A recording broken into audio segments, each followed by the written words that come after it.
नरेंद्र मोदी ने कहा कि ये राहुल गांधी कांग्रेस जो है ये आपके धन को जो है मुसलमानों के बीच में बांट देना चाहते हैं। तो ओवैसी का कहना है कि ये पूरे देश के मुसलमानों को घुसपैठिया कह रहा है। इस हिसाब से तो आप भी मुस्लिम हैं। मुसलमान तो मैं भी हूँ, पर मैं अपने आप को भारत की पुत्री कंसिडर करती हूँ और मैं भारत की पुत्री हूँ। मेरा इस्लाम मेरे घर के अंदर है, बाहर नहीं है। मेरे लिए पहले मेरी भारत माता है।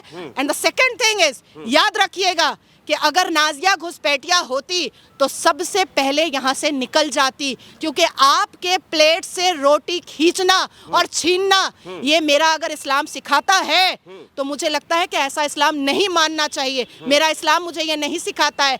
तीसरी बात, भारत के सनातनियों को भूलना नहीं चाहिए। 15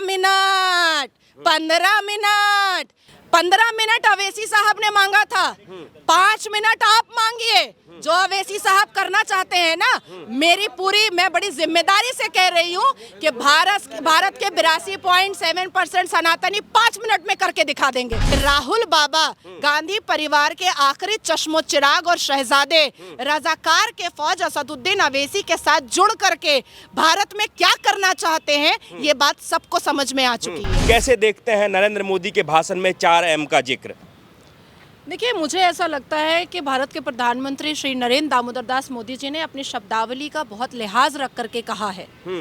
गांधी परिवार, कांग्रेस जिसने 50 साल से ऊपर भारत पर राज किया, और आज भी राहुल गांधी को ऐसा लगता है कि वो बादशाह सलामत है, वो शहजादे हैं। राहुल गांधी एक ऐसे परिवार से आते हैं, ना ही जिनकी दादी ने हिंदू से शादी की, जिनके पिताजी ने भी हिंदू से शादी नहीं की, और जिनकी बहन ने भी हिंदू से शादी नहीं की। तो जिस तरह से 2024 का मैनिफेस्टो कांग्रेस का आया है, वो 1936 का मुस्लिम लीग का मैनिफेस्टो पूरा का पूरा उन्होंने छाप डाला है। मैं जानना चाहती हूँ, क्या इस भारत के 82.7% सनातनियों से कभी भी गांधी परिवार को मोहब्बत नहीं थी? क्या सही में सावरकर साहब ने सही सवाल, उचित सवाल बापूजी से पूछा था कि आपको मुसलमानों से इतनी मोहब्बत है, पर आप देश के 80% सनातनियों को इस देश की ताकत और अपनी ताकत क्यों नहीं समझते हैं? बहुत उचित सवाल सावरकर साहब ने कहा था।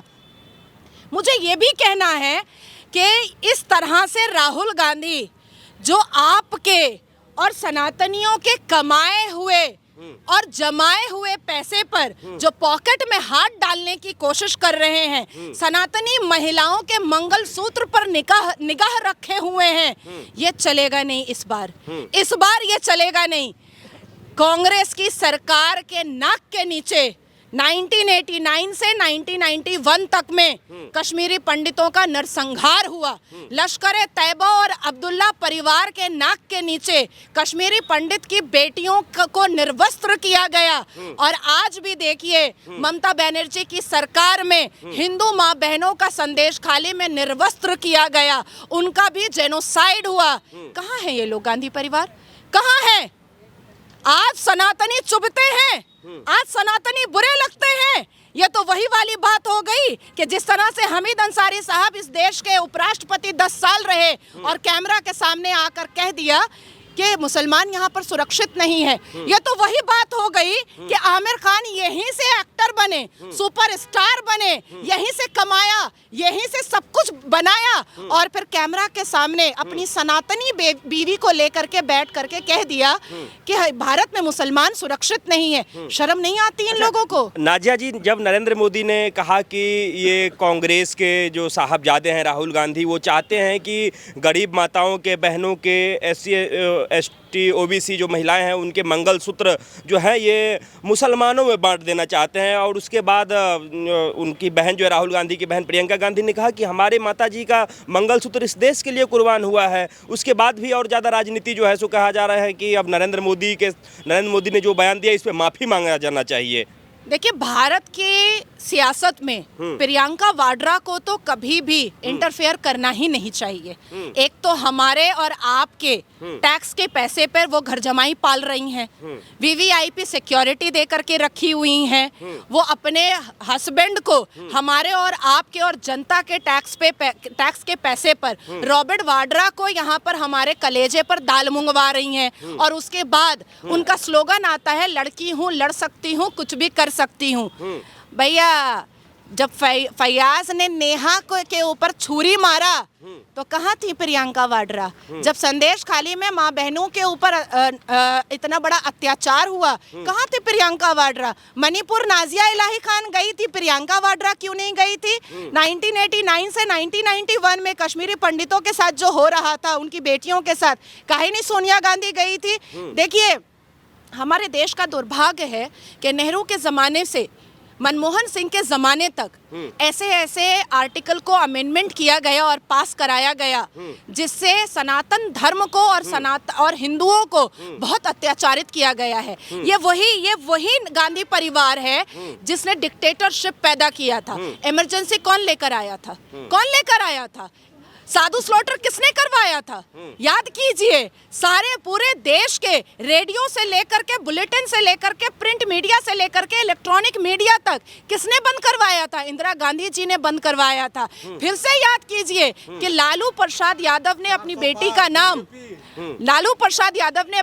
नाम मीसा क्यों रखा है? क्योंकि इंदिरा गांधी ने विपक्षियों को जेलबंदी करवाया था। और गुनाह क्या था विपक्षियों का? क्योंकि वो विपक्षी है, इसलिए। मुझे लगता है गांधी परिवार को नींद से जागने की जरूरत है। मुझे लगता है कि वर्शिप एक्ट 1991 ये साबित करता है कि सनातनियों को अत्याचारित करने के लिए ही गांधी परिवार आई थी सरकार में, और गांधी परिवार ने कांग्रेस के सहारे, अपनी पार्टी के सहारे 82.7% सनातनियों के अधिकार को छीनने के लिए 50 साल बहुत मेहनत की है।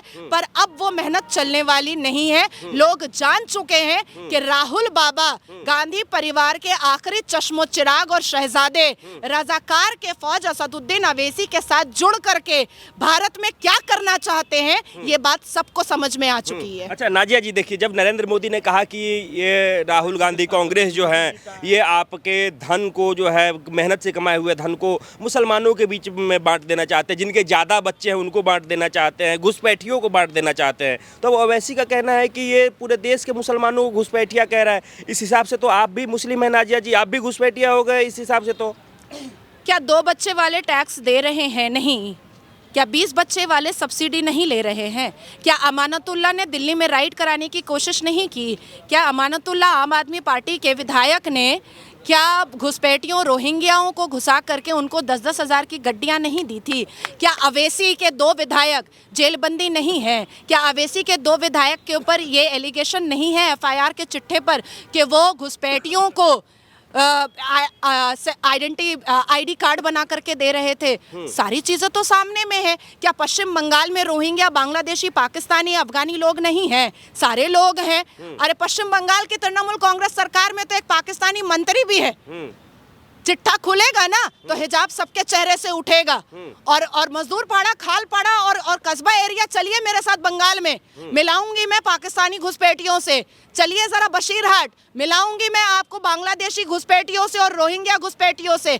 जो घुसपैठिया इस भारत में घुस करके मेरे और आपके हिस्से को बांट रहा है, उसको बाहर निकालना जरूरी है। आपका सवाल बहुत उचित है कि मुसलमान तो मैं भी हूँ, पर मैं अपने आप को भारत की पुत्री कंसिडर करती हूँ, और मैं भारत की पुत्री हूँ। मेरा इस्लाम मेरे घर के अंदर है, बाहर नहीं है। मेरे लिए पहले मेरी भारत माता है। And the second thing is, याद रखिएगा कि अगर नाजिया घुसपैठिया होती तो सबसे पहले यहाँ से निकल जाती, क्योंकि आपके प्लेट से रोटी खींचना और छीनना ये मेरा अगर इस्लाम सिखाता है तो मुझे लगता है कि ऐसा इस्लाम नहीं मानना चाहिए। मेरा इस्लाम मुझे ये नहीं सिखाता है। असदुद्दीन अवैसी भड़काओ भाषण और भड़काओ भाईजान से माने जाते हैं और जाने जाते हैं, और अवैसी भाईजान को ये पता है कि जोड़ा अवैसी जब तक भड़काओ भाषण नहीं देगा तब तक वो TRP में नहीं आएगा। तीसरी बात, भारत के सनातनियों को भूलना नहीं चाहिए। 15 मिनट मैं कहती हूँ भारत के 82.7% सनातनियों को 5 मिनट देना चाहिए। 15 मिनट अवैसी साहब ने मांगा था, 5 मिनट आप मांगिए। जो अवैसी साहब करना चाहते हैं ना, मैं बड़ी जिम्मेदारी से कह रही हूँ कि भारत के 82.7% सनातनी 5 मिनट में करके दिखा देंगे। यही बात तो ओवैसी कह रहे हैं कि अगर मुसलमानों को घुसपैठिए कहने के बाद पूरे देश में कहीं भी दंगा हुआ उसके लिए मोदी जी जिम्मेदार हैं और उनको इस बात के लिए माफ़ी मांगना चाहिए, नहीं तो वो कह दे कि भारत में वो दंगा करवाना चाहते हैं। बताती हूँ मैं आपको, 15 मिनट किसने मांगा था? किसने मांगा था? अवैसी ने मांगा था। 5 मिनट मैं मांग रही हूँ। जो अवैसी करेगा वो 82.7% तो 5 मिनट में कर सकता है। अब आपने दंगे की बात कही। कांग्रेस के जमाने में कश्मीर से कन्याकुमारी तक जब बम फटता था तो कौन मोदी थे? मोदी तो नहीं थे भारत के प्रधानमंत्री। भारतीय जनता पार्टी तो सिर्फ 3 पार्लियामेंट में थे, सिर्फ 3 वेयत थी। अब उसके बाद मैं आपसे पूछती हूँ कि आफ्ताब ने जब श्रद्धा की बोटियां की तो आफ्ताब तो मुसलमान था। नासिर खान ने जब सूजर जॉर्डन का बलात्कार किया तो नासिर खान तो मुसलमान था। जब कन्हैया का गला रेता गया, किसने रेता? मुसलमान ने रेता। बुरहान कौन था? मुसलमान ही था ना। अफजल गुरु कौन था? मुसलमान था ना। याकूब मेमन कौन था? मुसलमान था ना। तो जितने भी जंगजू, जितने भी जिहादी, जितने भी आतंकी, जितने भी दंगई, इन्होंने 1947 से लेकर के 2023 तक ये बताया है मुसलमानों ने कि उनके पास तलवार रहता है।